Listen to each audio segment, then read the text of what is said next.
right, hello everyone. This is Kristy Brindley with DC Metro Real Producers, and I'm here with the wonderful Erich, and he is on our cover for March. So definitely check it out, page 28. Erich, thank you so much for being with us today. I appreciate you. Thanks for having me, Kristen. I think I'm wearing the same shirt that I was on the cover of the magazine. So excellent synchronicity on my part. That's perfect. That's right. Perfect. Well, you are a super sharp guy. One of the first things I'm going to ask is like, why real estate? But you all have grown 20% like every single year. You did over $100 million in 2020, which is quite an achievement. And you are big in your community. You love to give back, pediatrics especially, which I'm excited to talk to you about that for awareness purposes and so on for people. Why real estate for you? So you're a sharp guy. You could do anything, I believe. Like, why did you choose real estate? It's a great question. Sometimes on some days I ask myself that exact question, right? So I had a sort of a lifestyle change brought me to DC, and I was, thinking about going to law school or graduate school and starting the application process. And, long story short, I started buying and selling houses at a time before there was HGTV and everyone was doing that. And so I decided to get my real estate license just to, for my own investments, which I don't do anymore, and that was it. And suddenly someone asked me to help them buy a home, and my real estate career just kind of took off. And I kept saying, well, I'll apply to graduate school next year. And then it was next year. And then it was next year. And here I am, I'm 51 years old. So there's still hope for grad school or law school for me, but it's not going to be anytime soon, I don't think. Well, and can you tell us a little bit about your approach to real estate? Because I feel like when we were talking earlier, I thought that was a great thing to share with people, like how you ended up in it because of how you treat what real estate is. Yeah, I mean, I think that one of the things that we beat the drum about on my team, and what I saw early on, just looking at real estate from an outside, is that if you treat this like the service industry, that what we're offering is service and not sales, you'll be successful, right? Because you're selling homes which people have an emotional connection to, even the people that claim to not make emotional purchases, right? So I had come from, my family's business was, we owned a ski and snowboard school, right? So I was forced, even though I was kind of an introverted kid, I was forced to like be a ski instructor and snowboard instructor at a young age. And what we offered was a service, right? It was an instruction. So we taught people how to ski and snowboard better. And I think I approached real estate like that, whether that was intentional or not, and it served me well. And I wouldn't be a great sales person, but I'm good at the service industry, and that's like delivering a quality product to the people that hire me. So I think that approach has served me well. I think so too. What do you think has been your largest challenge as a real estate agent?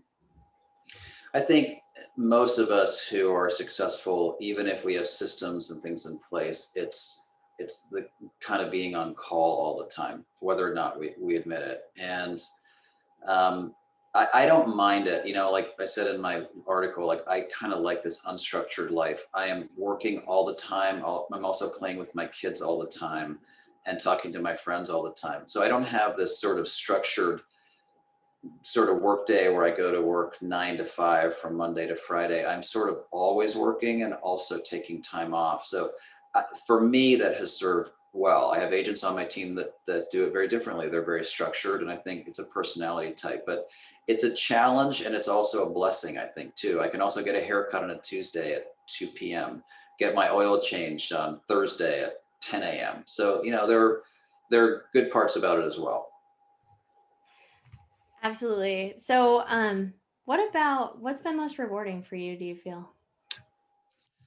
I mean, people are buying and selling homes with us, right? So while sometimes it's the financial aspect of someone, say, selling a home and downsizing and really needs the money, it's great to serve them well. But the emotional part of it is great too. When people buy a new home or sell a home, or when they sell and buy and it feels rewarding and they invite you to their housewarming party. I mean, the personal connection, which if you asked me, I would tell you that that's not really one of my strengths, that I'm not really, but the truth is I enjoy it. I like it a lot. How does real estate fit into your dreams and goals, Erich? Oh,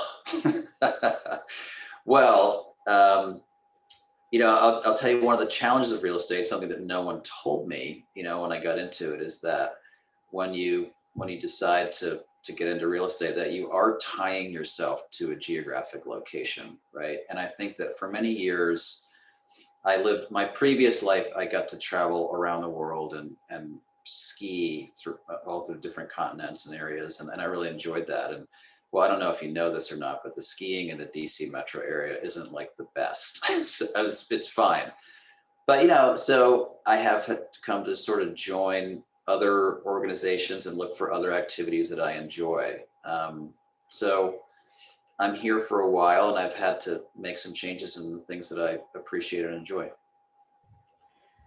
And I mean, to expound a little bit on the skiing background, like you're a very good skier. Can you tell everybody a little bit about like your upbringing and skiing is very important to you?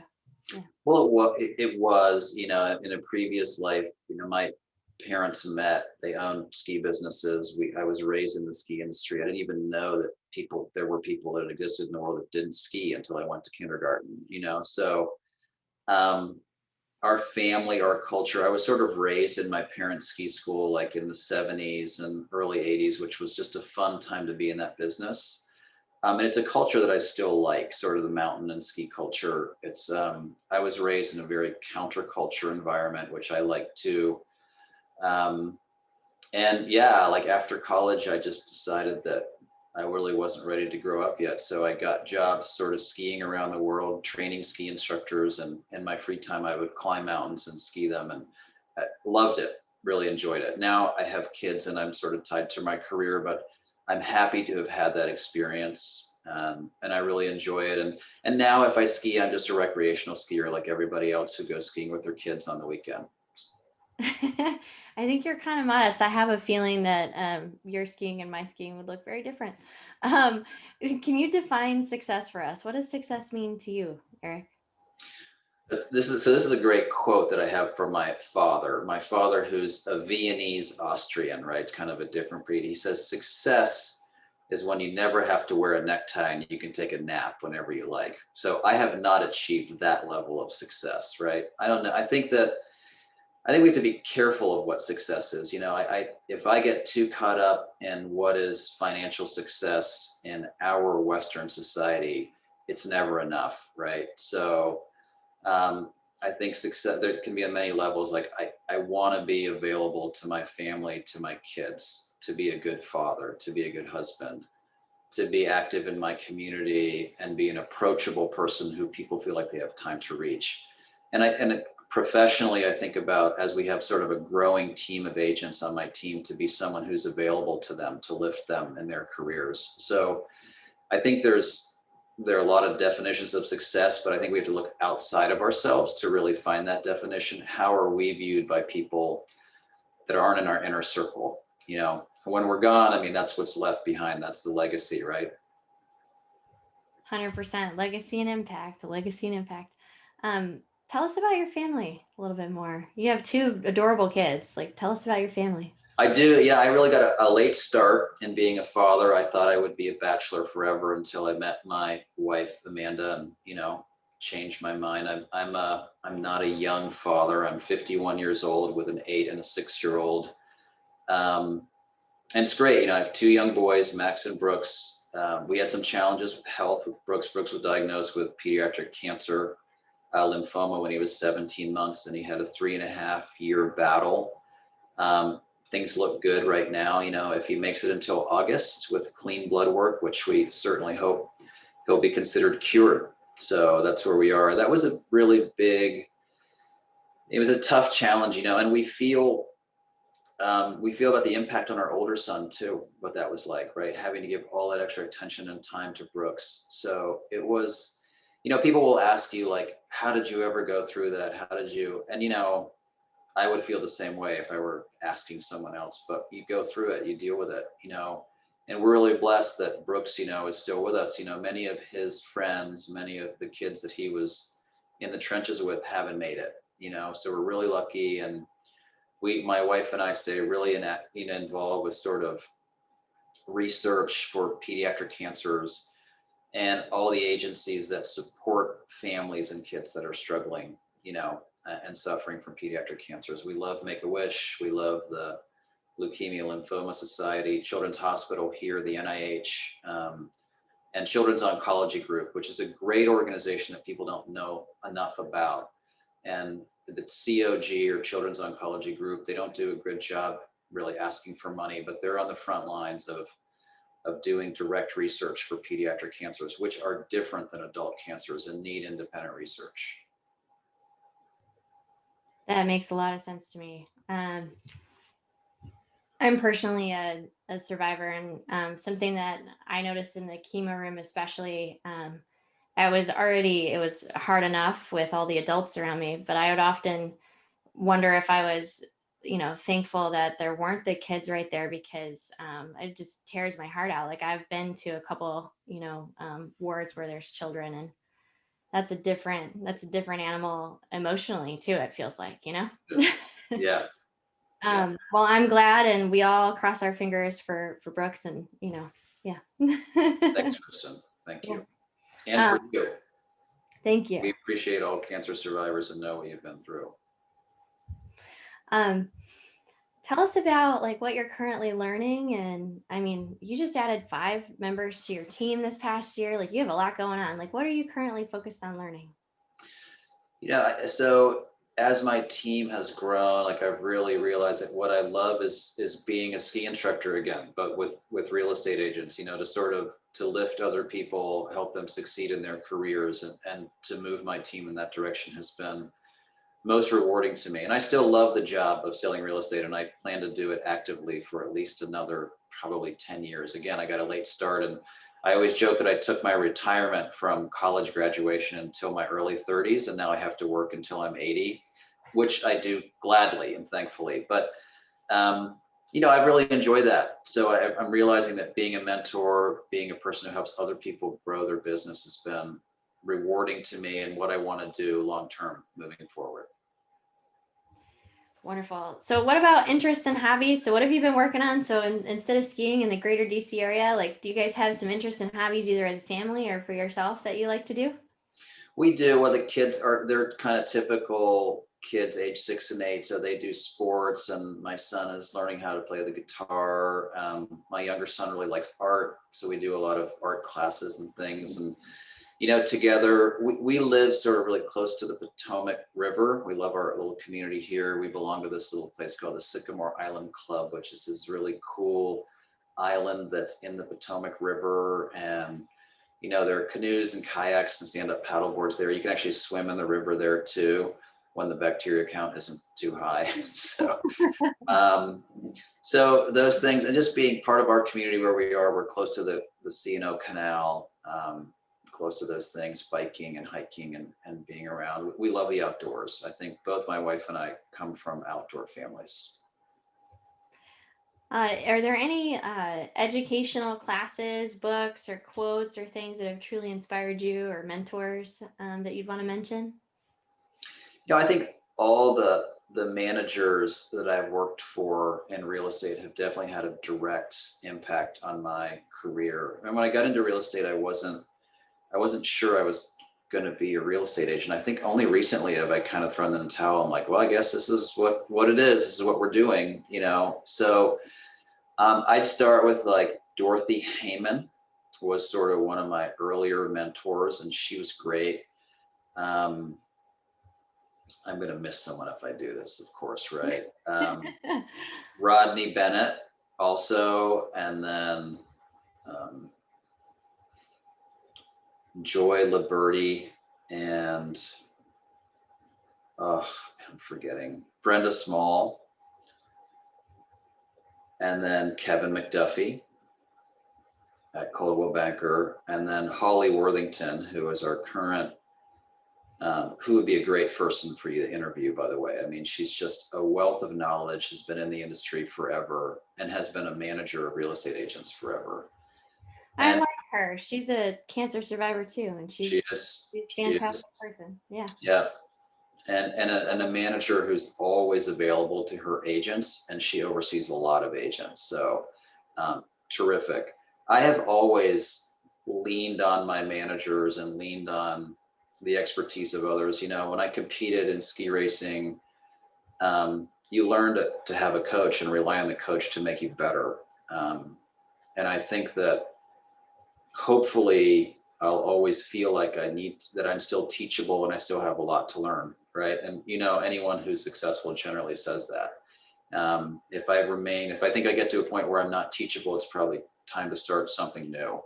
And I'm thankful that all those people I mentioned have always been available to me, you know, so that's made a huge difference in my career. You know, as someone who really took a sport to another level, I feel like you're probably very good at modeling and very coachable. Like I feel like those two things from sports are a huge advantage that kids gain from. I think I think everything you said is 100% true personally. So what do you think sets you apart, like makes you different? Like what makes everything tick for you? I don't know if I really know the answer to that. I mean, I think I'm good at connecting with people and chatting with people, right? And listening actively, which is, I think, a lot of things that newer real estate agents struggle with. I mean, the people that succeed in this business are able to connect with people, and in their own way, we all have different personality types, are able to actively listen to what people are saying. And I think listening is one of the biggest skills in our business. You know, I remember being a newer agent, and you know, you'd go on a listing appointment and you'd have, like, you know, you'd have your book and you'd have your data and you'd be so excited about jumping in and giving your pitch. But the truth is they want you to ask questions and to know what they're looking for, right? Not just give a pitch, not just give stats. So I think I'm good at that, and sort of what I lack in structure, because I'm not always great with the people that want the really specific timeline, because we basically, our theory is that every person's situation is different, and while we have guidelines and framework, things have to change within that framework to be sort of acceptable and be applicable to each specific client. So I think being flexible, being not too rigid, and actively listening probably are what sets me apart. At least that's what my clients tell me, the ones that hire me. The ones that didn't hire me, I don't know. Maybe whatever sets me apart is why I didn't get the listing. I don't know. So Um, well, I feel like personally from our conversations, like you're very authentic and you can tell, and I really like that about you too. So, um, what do you feel like's been your um, biggest failure that you've learned great lessons from? um, boy, I try not to focus on failure, Kristen, but no, I'm just kidding. Um, you know, I think that we talked earlier about being coachable. You know, there are some specific guidelines and framework that will allow you to be successful in real estate. And I'm always a person who has been a little bit counterculture, a little bit rebellious, although you can't tell that. I can be very polite and smiling on the outside, but sometimes counter things on the inside. Is that there are specific things that you need to do in this career to be successful. And even if you have special gifts and abilities outside of those things, if you don't do those things, you're not going to be successful. Specifically asking for business, you know, like I think all of us that work in this career want to be the people that hang out a shingle and people will just, you know, seek and come and approach, right? And the problem is we need to ask for business actively, not just passively, right? So there are passive methods like sending postcards or e-newsletters, but there are the active methods too, which are engaging with people personally, in person. And I always tell my agents on my team, it starts like this: in person, by telephone, and then everything else, right? Like sending text messages and emails is a fine way to communicate a simple yes or no answer, but it's not personable. And you got to like connect with people and let them know that you're there for them all the time. I love it. Also, that makes me think of the 7 levels of communication, like what you just said, and 100%. um, what do you believe? Well, actually, what have you done that you feel other real producers absolutely should do, or people that are, doing well, but what's taken it to another level for you? Like let's say you were doing well, but now you've gone from doing well to being $100 million in business. Like, um, what's something you did to create that you would suggest other real producers do?